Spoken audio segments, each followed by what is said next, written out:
گرامی داشت شهیدان قتل عام در اشرف با حضور رئیس جمهور برگزیده مقاومت فراخوان مریم رجوی به آمریکا و شورای امنیت، اقدام عاجل برای آزادی و بازگشت 7 گروگان، استقرار کلاه آبی ها در اشرف و لیبرتی و تحقیقات مستقل بین المللی برای جلوگیری از تکرار جنایت علیه بشریت.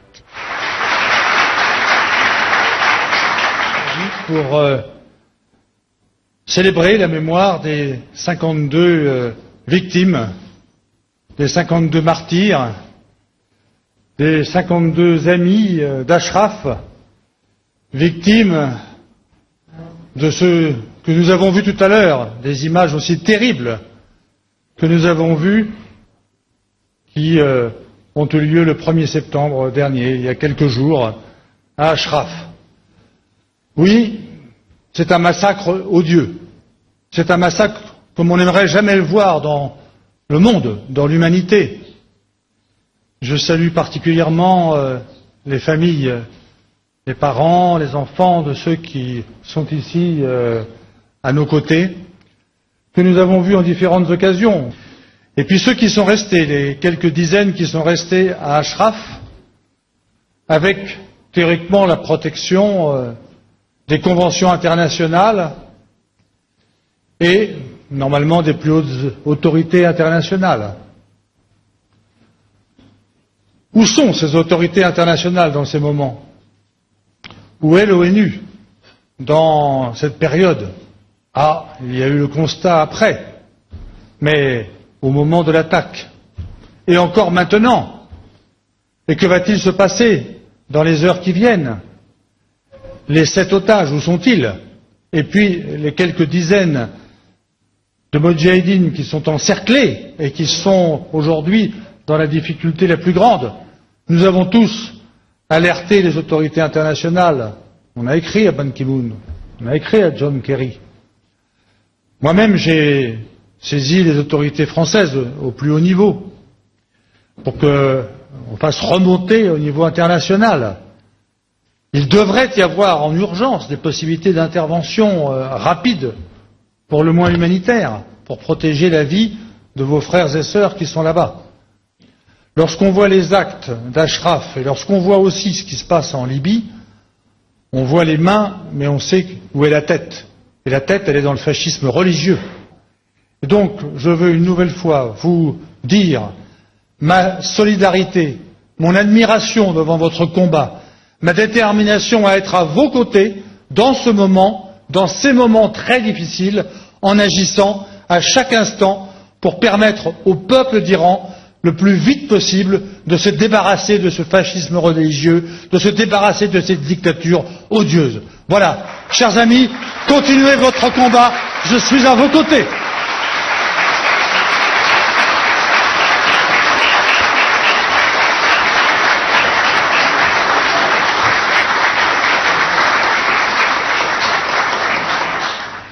Mesdames, Messieurs, je voudrais avant toute chose présenter toutes mes condoléances aux résistants iraniens et dire toute mon admiration devant leur courage, devant leur combat. Avec le drame qui vient de se passer à Ashraf, le drame le plus terrible, mais qui fait suite à d'autres drames, on peut dire que vraiment leur combat est un combat véritable, un combat où la vie et la mort sont face à face. Ce n'est pas un combat du bout des lèvres, c'est un combat où on est prêt à tout donner. Alors c'est vrai, on peut tuer les gens. Toute l'histoire de l'humanité est pleine de ces meurtres. On peut les tuer, mais les idées, on ne les tue pas. Et je rappellerai à cette occasion le magnifique chant des partisans que chantait Yves Montand. On peut tuer les combattants, on ne tue pas leurs idées. Et c'est ce qui permet à l'humanité de progresser.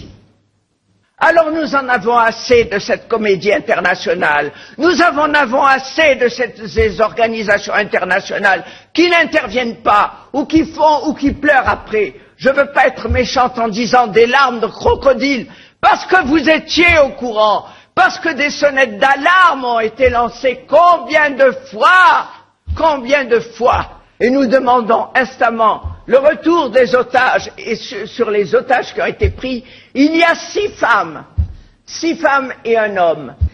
Bon, nous demandons aussi la mise en place d'une commission d'enquête impartiale, et non pas, je me souviens encore qu'il n'y a pas longtemps, il y avait un certain monsieur Kobler qui disait que tout allait bien, qui disait ça à l'ONU et à toutes les organisations internationales.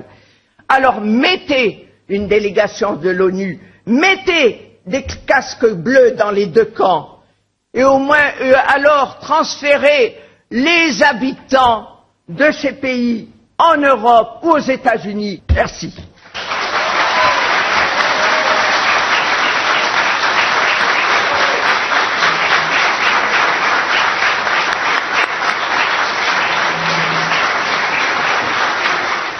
با اجازه شما دوستان عزیز و گرامی یک دو بیتی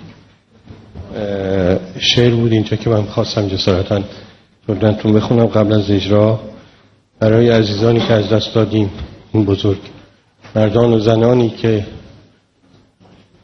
کار اصلیشون اونی بود که هر چی توان داشتن برای مردمشون گذاشتن، برای مردم ایران و جهان شاهد این مسئله شد. خاک اشرف بوسه زد بر خون گرم و جانتان، خاک اشرف بوسه زد بر خون گرم و جانتان، در امانت خانه‌اش حک کرده است پیمانتان. نازنینان نامتان تا جاودان در یاد هاست، کی توان از یاد برد، کی توان از یاد برد گنجینه انسانی و فردانتان. مرسی.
Thank you, Madame Rajavid, for the opportunity to be here today.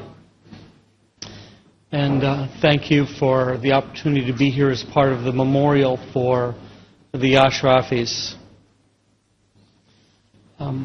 As a military commander, I was responsible for the security of Camp Ashraf 10 years ago in 2003. I want to talk a little bit about Ashraf from a couple different perspectives. First of all, I did know several members of the Ashraf staff who were murdered. I knew several of them very well. And I also want to pass my condolences from several of the military officers with whom I work back in Washington. The attack at Ashraf that took place last week was a brutal attack. It was well planned, obviously. UNAMI has asked the government of Iraq to conduct an investigation. I've been responsible for security at Ashraf. Ashraf is a large compound surrounded by miles of desert.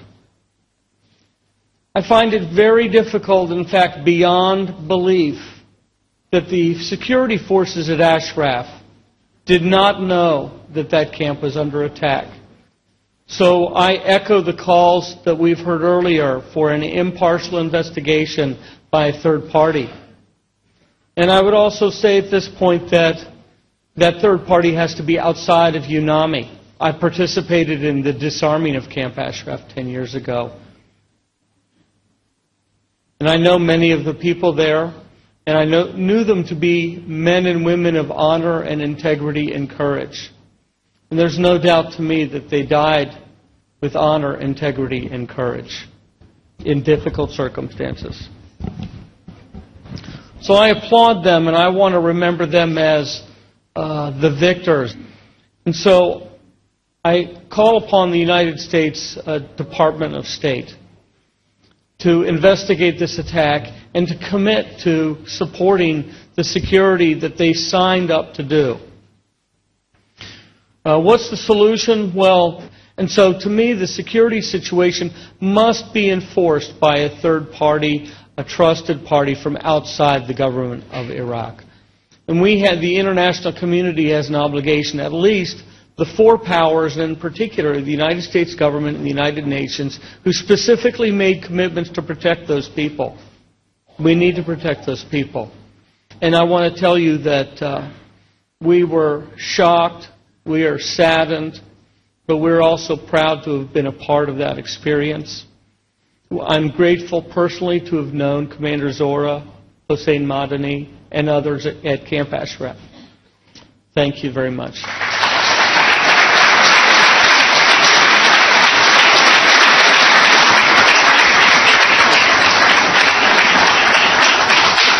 Madame, Monsieur, chers amis, je vous mentirais si je ne vous avouerais pas ma tristesse profonde. Quand j'étais réveillé le dimanche matin, quand j'ai vu les images de tous ces visages qui m'étaient si familiers, et je dois naturellement parler de Hossein Madani. Hossein Madani était la personne qui était le visage d'Ashraf pour tous les visiteurs. Il était aussi pour moi, il était beaucoup plus que ça. C'était lui, en 2004, ma première fois que, pour des raisons diverses, je ne suis pas réussi à rentrer. C'était lui qui m'a rattrapé déjà au désert. C'était lui qui passait des nuits à me parler, à m'expliquer, à me faire comprendre des choses que moi, même que plus âgé que lui, j'avais pas réussi à comprendre.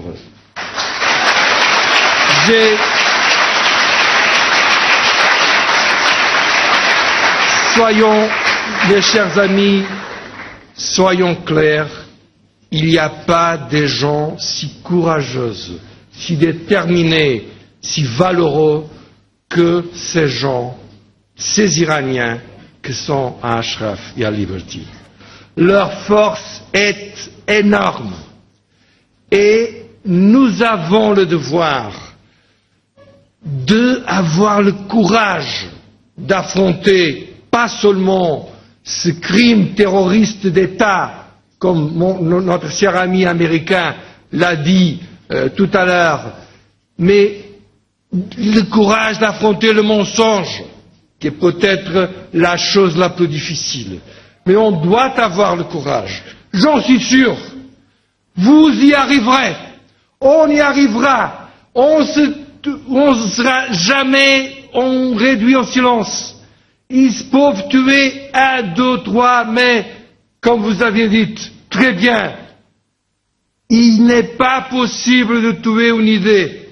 C'est absolument impossible.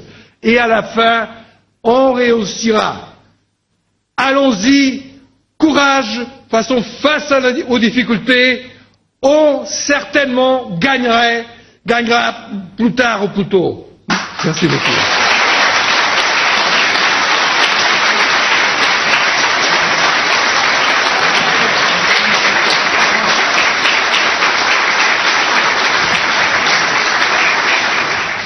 Nazim Rajavi, the people of Ashraf, people of Liberty, and the families of the people in Liberty and Ashraf. I am angry. I am angry.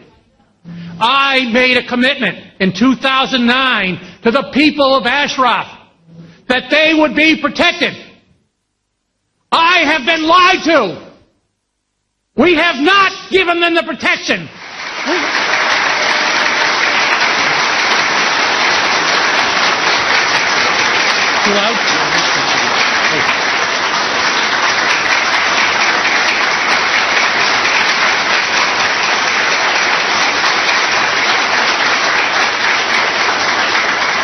These crimes against humanity cannot stand. People need to be brought to justice. We need an international tribunal to try these people for these crimes.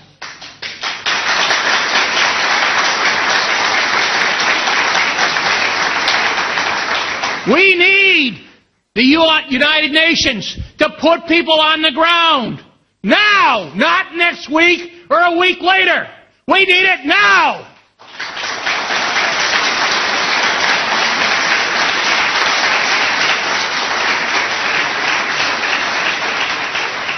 I've said this many times. I have not slept since the day in 2009 when I turned over the responsibility to the Iraqi army. They promised to protect these people, and they haven't. We have to stand up. We have to fight this injustice. Thank you, and may God bless these people.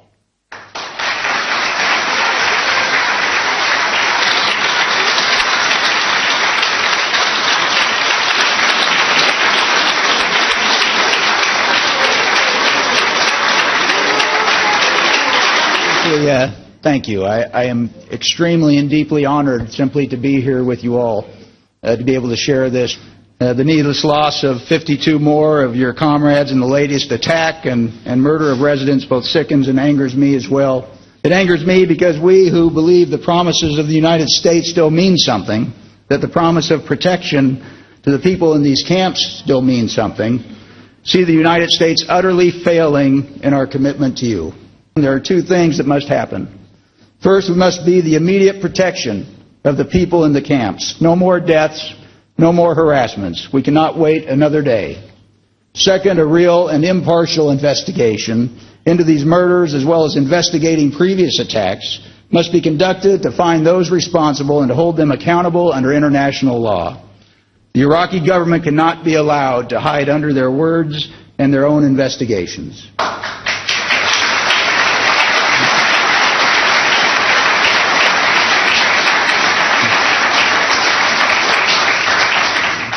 Finally, I give my condolences to the many families and friends, the people we heard here today, the people who I know are listening at the camps and around the world who have lost loved ones in these attacks. One thing I learned as a soldier is that the lives of comrades lost while defending what they believe in are never forgotten and are always revered. Likewise, I stand here with you to honor your fallen heroes. They will not be forgotten. Thank you.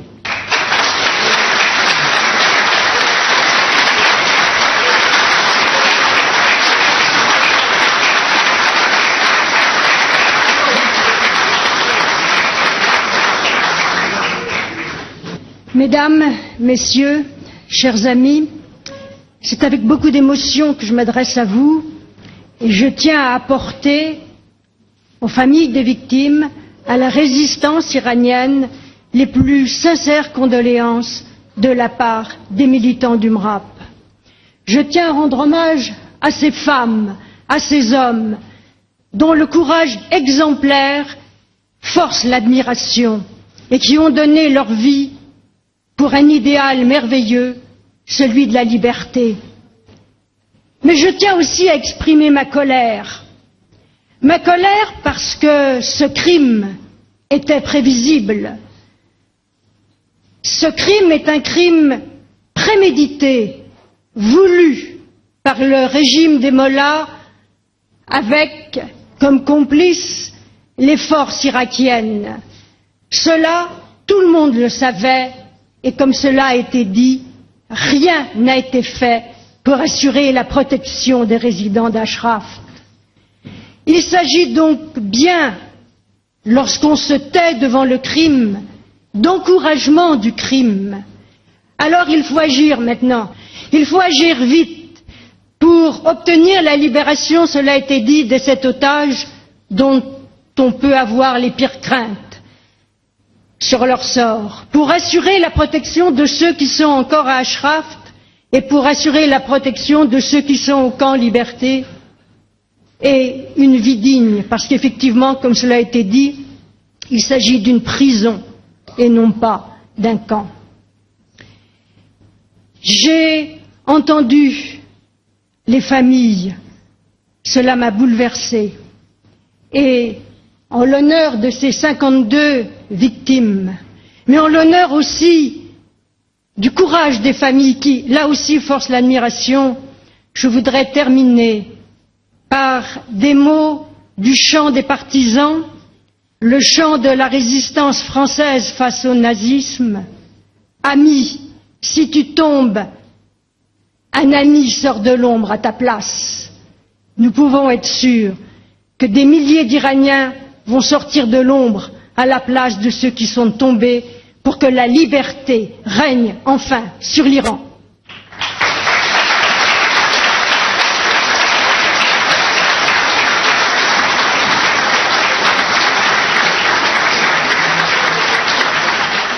دوستان عزیز، بنده قصد سخنرانی ندارم، فقط میخواستم چند قطعه اجرا بکنم در بزرگداشت حماسه زندگی این زندگی سازان.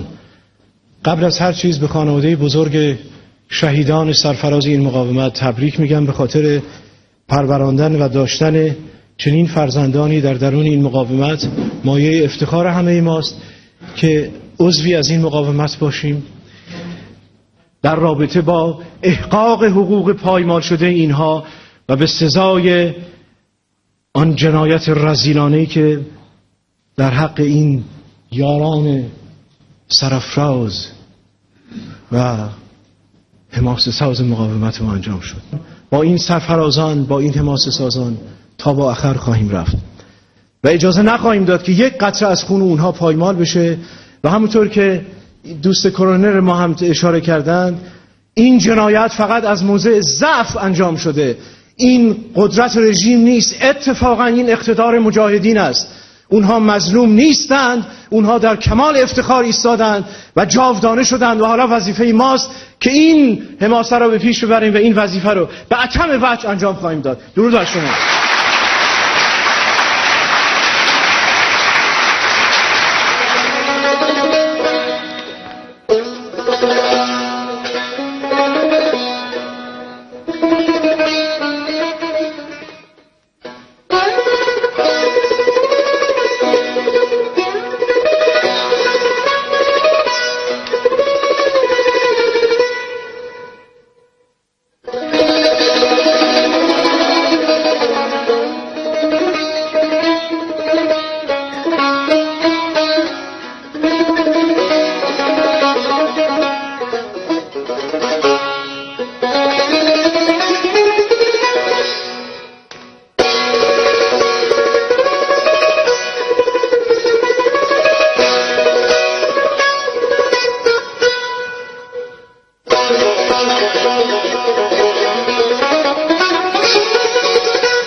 با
درود و تکریم در برابر دراوران مجاهد خلق که با دست بسته اما آراسته به سلاح آرمانی و صعوبت اراده در خاک تفته اشرف به خون غلتیدند تا شناعت شقی زبان، جنایت جلاد جیره‌خوار آن و خیانت و بی‌جربزگی تنها ابرقدرت جهان را در مقابل چشمان بیدار مردم دنیا و خواب رفتگان خودخواسته به تماشا بگذارند. آوازه نامشان بلند باد و قرین افتخار در تاریخ مبارزات جهان. این چند روز بارها سعی کردم برای تسلیت به مادران، فرزندان و خانواده شهدا و به خصوص مریم واژه یا کلام مناسبی پیدا کنم، اما دست نداد. به خصوص که میدانم مریم وقتی با یک چشم خون گریه می کند، با چشم دیگر باید بخندد تا بازماندگار را تسلی دهد. من اما راستش برای تسلای دل خود 1000 بار حرف مادران شهدا را که همیشه میگویند در سوی شهید نباید گریست را برای خود تکرار کردم، اما بیفایده. خونی که سالهاست از حنیف تا اینک از پیکر سازمان جاری است و در آستانه 49مین سالگرد تأسیس آن با قتل دلاوران تاریخ، با قتل عام دلاوران تاریخ اوج رسید را من ناخواسته با سیلاب اشک و خون گریستم. من فرشته، شایسته، شهرزاد و دیگر مادران مجاهد و مادران شهدا نیستم. زن ساده‌ای هستم، اما پسری دارم که از 28 سال پیش آسایش و زندگی مرفه را در اروپا رها کرده و در بیابانی برهوت که سپس مروارید کویرش نامیدند زندگی می کند. و حالا بدون آنکه بدانم بر او مانند دیگر مجاهدان موقت رسته از دنیای شقاوت، به ویژه آنان که در اسارت دژکیمانند، چه خواهد رفت، اما خون دل و اشک چشمان 52 مادر دیگر را نیز یک جا گریسته و خدا را به چالش کشیدم، با آنکه میدانم نه خدا و نه شیطان و نه حتی یک بت، به تعبیر شاملو، سرنوشت خونبار فرزندان آرمانی مریم و فرزندان نسبی ما را رقم زدند.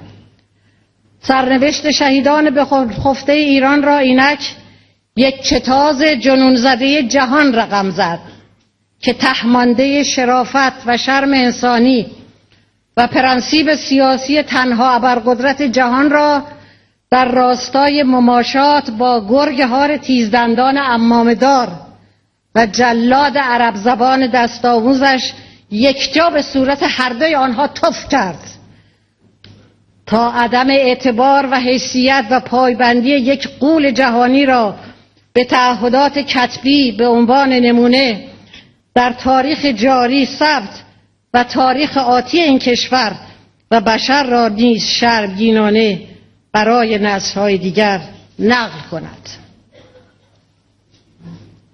با این همه اما حالا در حضور جمع باید اذعان کنم که با همه اشک و آه و درد رنج این روزها در فقدان قهرمانان بی همتای زمان و هراسی که از سرنوشت نامعلوم 7 مجاهد گروگان در دل هاست، اما در عزم، خشم و کینه مقدس برای به زیر آوردن جلاد و قطع افسار مماشات هیچ تردید و سستی راه نخواهد داشت. ایرانیان شریف، آزادی خواهان و میهن پرستان در سراسر دنیا همپای خانواده های مجاهدان در اشرف و لیبرتی تا رهایی 7 دلاور خلق و تضمین حفاظت اشرف و لیبرتی با استقرار نیروهای سازمان ملل در این 2 محل از پای نخواهند نشست و به اعتراض، تظاهرات و تحصن تا انجام تمامی خواستهای خود قیام خواهند نمود.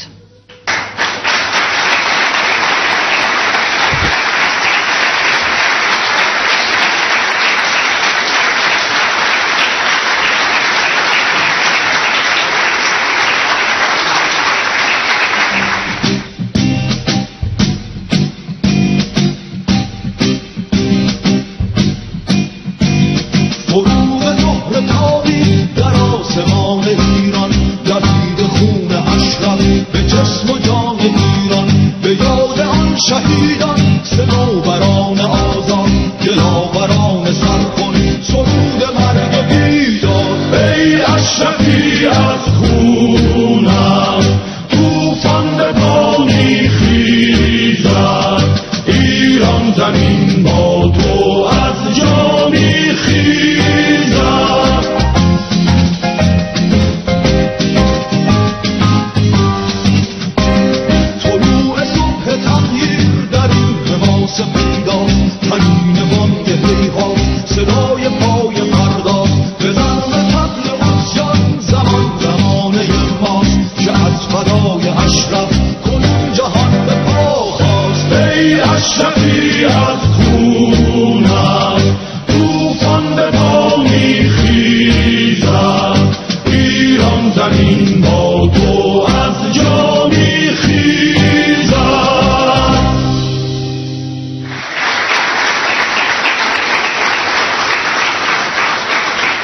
Je suis venu partager avec vous votre douleur, mais aussi votre fierté.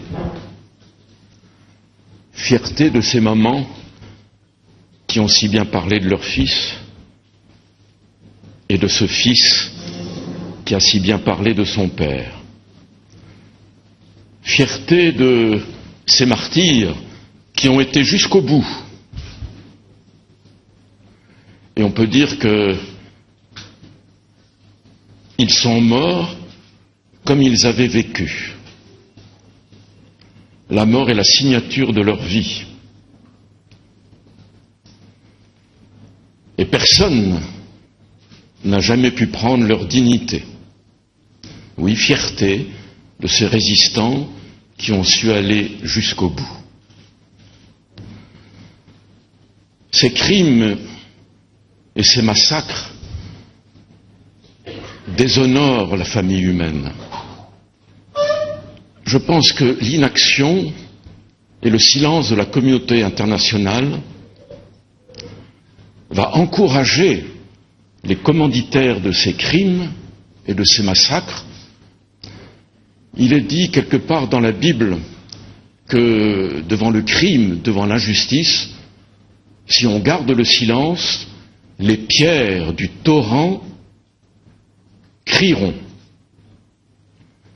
Eh bien, n'attendons pas que les pierres du torrent crient, continuons de crier et d'être fiers de ceux qui nous ont montré la route.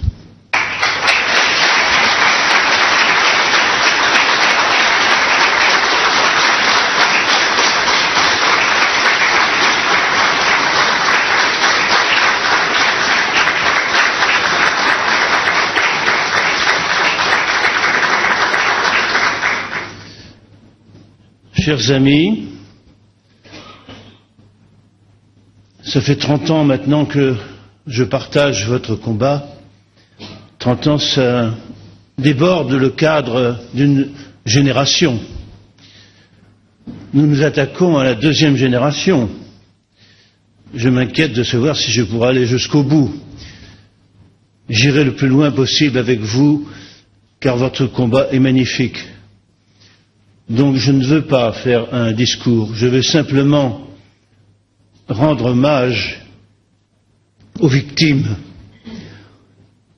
En voyant ces images tout à l'heure, ça me rappelait les images atroces quand les nazis rentraient dans les quartiers juifs. Alors j'espère que cette magnifique cérémonie de ce soir, les images parviendront jusqu'aux habitants d'Ashraf, qu'ils sachent qu'ils ne sont pas seuls. On ne peut plus laisser massacrer des personnes comme ça. Vous savez évidemment ce qui se passe actuellement en Syrie, en Irak. La tête du serpent est à Téhéran. C'est cette tête qu'il faut couper. Et si je peux, en même temps que je rends hommage aux victimes et à leurs familles si dignes, si courageuses.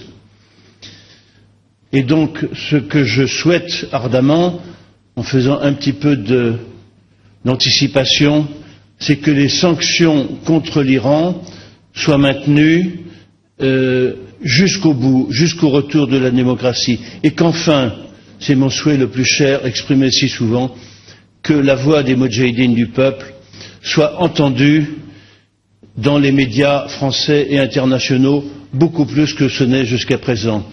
Je vous remercie et bon courage.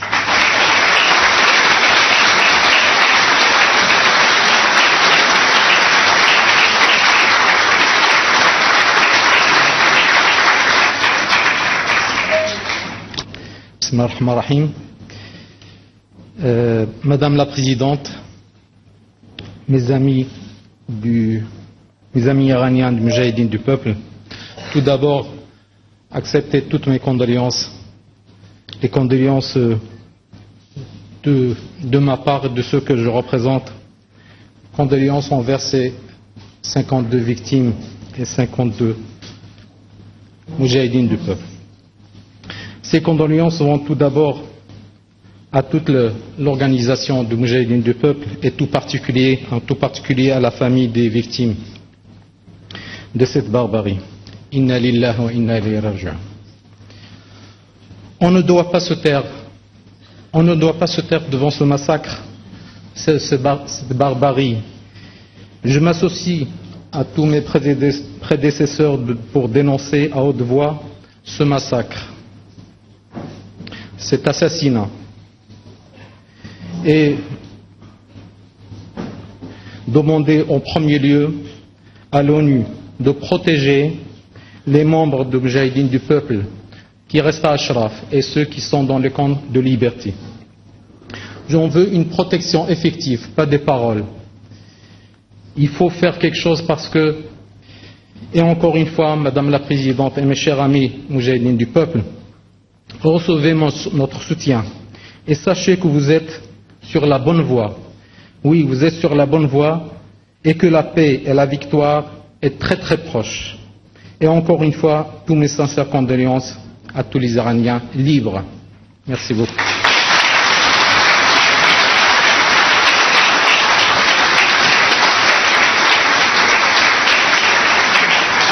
Chers amis, permettez-moi tout d'abord, au nom de tous mes amis de la résistance, exprimer mes profonds remerciements à tous les intervenants qui, avec une conviction démocratique, avec une sincérité et une cordialité et un humanisme extraordinaire, ont parlé et ont apporté un réconfort extraordinaire à tous mes amis de Ashraf et de Liberty. Alors, mille merci.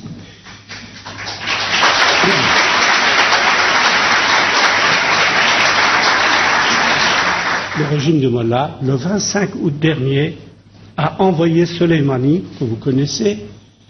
Soleimani, il est le patron de la fameuse force Quds qui opère à l'extérieur en Syrie et en Irak. Il a, avec Maliki, mis au point l'attaque de Ashraf. Cette attaque nous rappelle à tout point une autre attaque qui s'est produite le 10 juin 1944 à Oradour sur Glane, dont avant-hier, Monsieur le Président de la République française et allemande se sont réunis pour y aller. À l'époque, qu'est-ce qui s'est passé? Les forces des Alliés étaient arrivées en Normandie pour en finir avec le fascisme hitlérien. À ce moment-là, le général SS a attaqué Douradour sur Glane et il a réuni toute la population, qui était 1200 je pense. Il a séparé les hommes et les femmes les hommes et les femmes. Il a séparé les enfants. Les hommes ont été fusillés. Les femmes et les enfants ont été mis dans l'église où on a fait des explosions incroyables. Et à l'époque, il y a 206 enfants, dont 6 bébés qui avaient moins de 6 ans, qui ont été tués. Pourquoi? Parce que le général SS savait qu'il est au bout de rouleau et que tout est fini pour lui. Il en est de même pour le régime des Mollahs et pour le régime de Maliki en Irak. Parce que le régime des Mollahs, comme vous le savez, il est en prise avec des dissensions absolument incroyables au plus haut niveau de pyramide de pouvoir dont les signes ont apparu au niveau international et dans le média pendant les élections présidentielles. Dans ces conditions, la seule voie de sortie pour le régime des Mollahs, c'est d'en finir avec son opposition principale, avec les Moudjahidines. Les Moudjahidines dont aujourd'hui, c'est le 49e jour de leur constitution.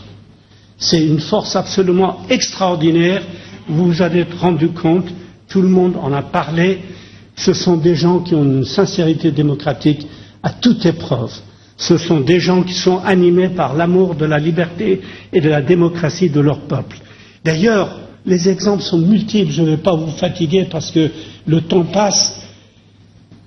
La majeure partie des 120 000 combattants de la liberté et des Moudjahidines qui ont été exécutés par le régime des Mollahs, avant d'être exécutés, crié « Mort à Khomeini, vive la liberté, vive Massoud Rajavi ».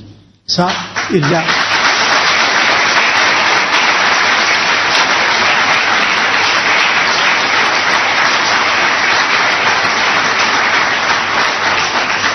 Ashraf et Liberty sont le sommet de cette résistance absolument extraordinaire. Une résistance qui dure depuis plus de 30 ans. Une résistance qui a mené une guerre inégale et sans faille avec le régime de Mollah. Ce régime sadique, ce régime sauvage, ce régime inhumain qui a déformé, défiguré et instrumentalisé également l'islam. Pour l'instant, l'urgence est de faire le maximum, si vous voulez, pour demander aux États-Unis enfin de bouger, de faire quelque chose, d'assumer leurs responsabilités, non seulement leurs responsabilités de première puissance démocratique du monde, mais aussi la responsabilité de ceux qui se sont engagés par écrit pour assurer la sécurité des gens de Ashraf. Nous devons faire pression sur la communauté internationale pour envoyer rapidement des casques bleus à Liberty et à Ashraf pour qu'un nouveau massacre ne puisse se produire. Voilà la mission urgente et essentielle que nous avons à l'heure actuelle. Merci infiniment.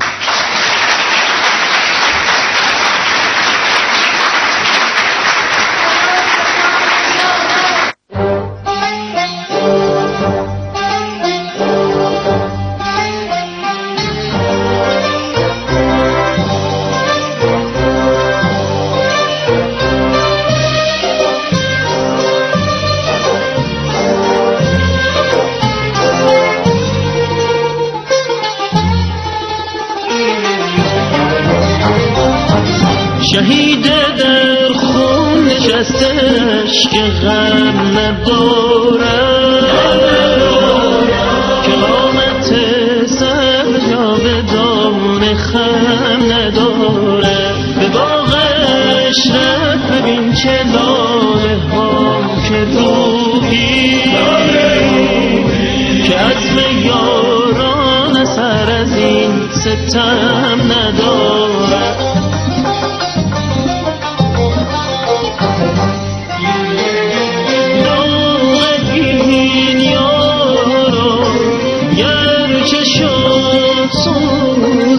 از آن سحر برایم بردمد روزی مهر پیروزی وطن شبت نپایم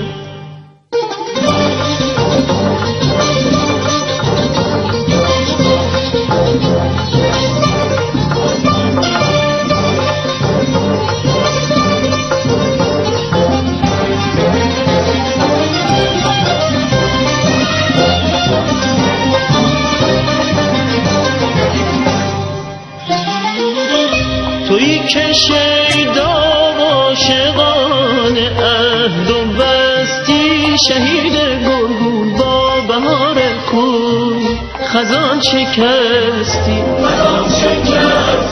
چو اختران بر فراز آسمان نشستی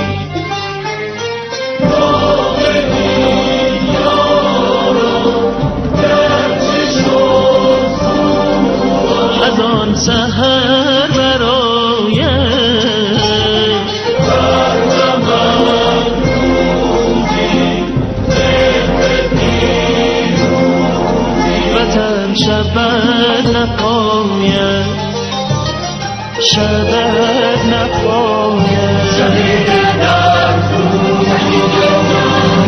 نشسته عشق غم نداره که قامت سر به جاودان خم